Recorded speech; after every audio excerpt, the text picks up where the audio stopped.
the truth is there is no constitutional or legal encumbrances to defection of an executive member of executive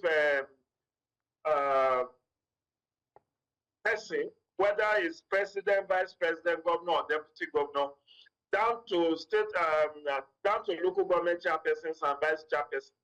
The law is already settled. You can defect. There is no legal encumbrances. We have seen, this is Governor Umo Eno's defection is the 8th defection by a PDP governor to APC since 2014. 8th. And in none of these had the Supreme Court ruled them out of order.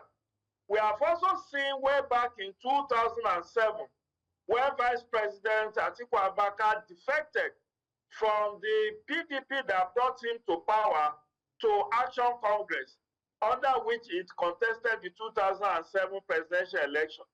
The Supreme Court in that landmark judgment, Locus Classical, said the joint ticket of a president and a governor ends at inauguration, and as such, a governor can afford, a president or vice president, governor or deputy governor can defect.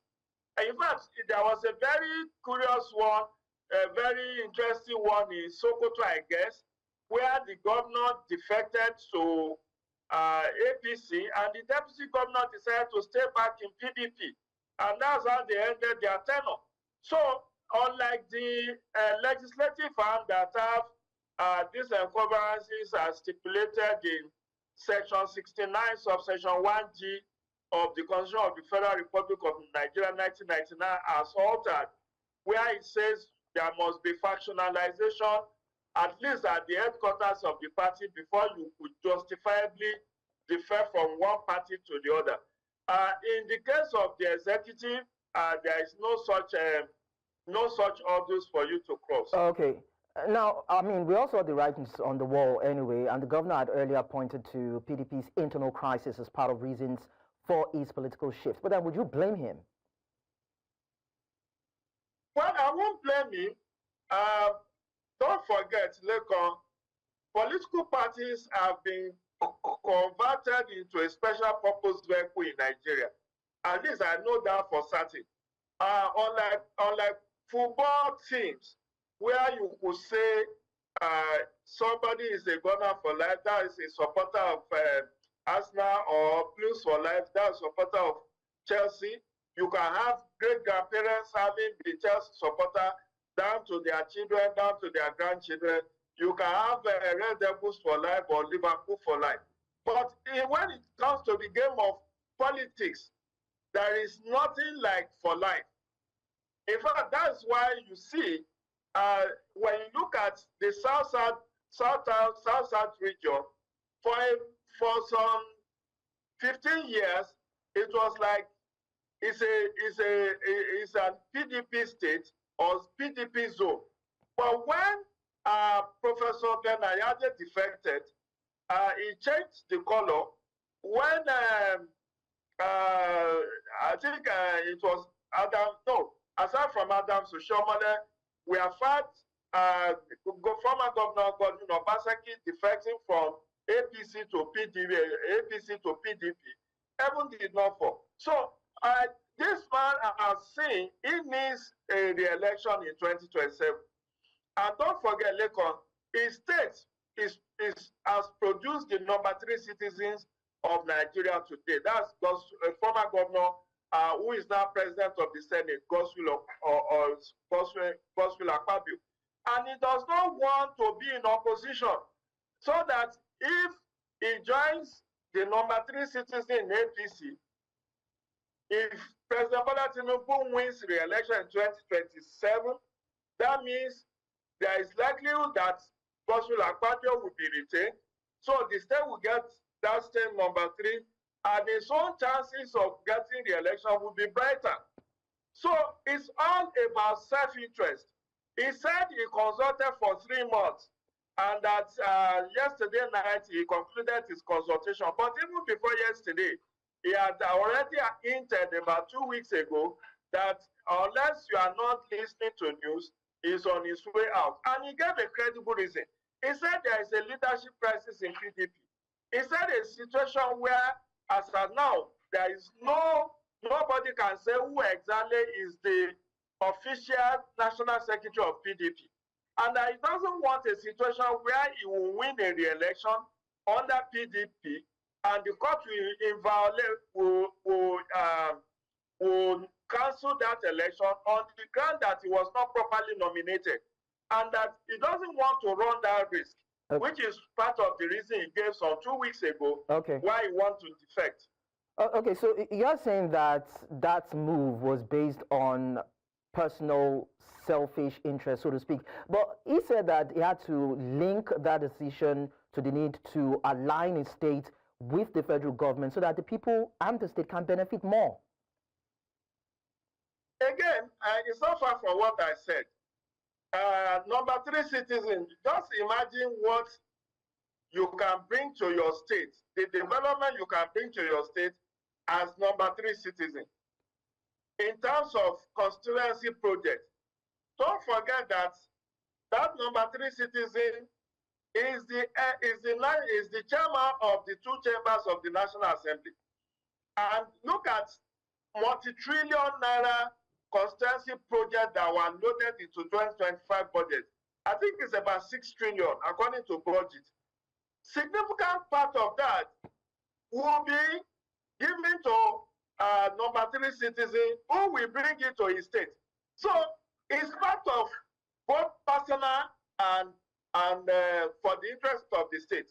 I can say that conveniently. But more importantly, it's more personal than for the people. Because he is not the number 3. But now he will be able to work with number 3 to bring bigger and better dividends of democracy to Akwa Ibom State. So it's about survival. Most of the people who are defecting today are either looking for one of these 4 things, Lekon.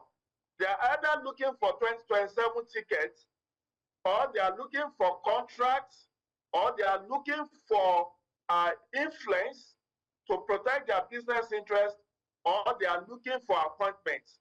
Those 4 reasons, I can guarantee you, there is no one who has defected without any interest. And as we know, politics is a game of interest. There is no permanent friendship or enmity in politics. It's about interest. Just last month, we had Sheriff Oboro Warrior of Delta defecting from PDP to APC. Now, there are 2 states left for PDP in South-South, which used to be their home zone. There is only Bayelsa and Rivers. And there are already insinuations that Sim Fubara before the end of the year may also defect as part of wanting to survive the next election. Because right now, it's on 6-month suspension. He just went to see the president a couple of days back. You don't know what they have had, the kind of discussion they had behind the scene. But there are already speculations that he too may defect. Now, who knows? Doyediri too may follow suit. But the most important thing you need to know is that political party system has been turned, unfortunately, has been turned into a special purpose vehicle that are discarded after every election. Jide, so with this defection now, state structures will definitely certainly be collapsed into the APC in Akwa Ibom. But then if PDP fields another candidate in 2027, do you think they'll be able to put up a brief fight? I doubt. Because this will not be federal and state might. The governor is APC now. The number 3 citizen is APC. And whoever is going to be brought by the PDP, I don't see anyone who can withstand Umo Eno.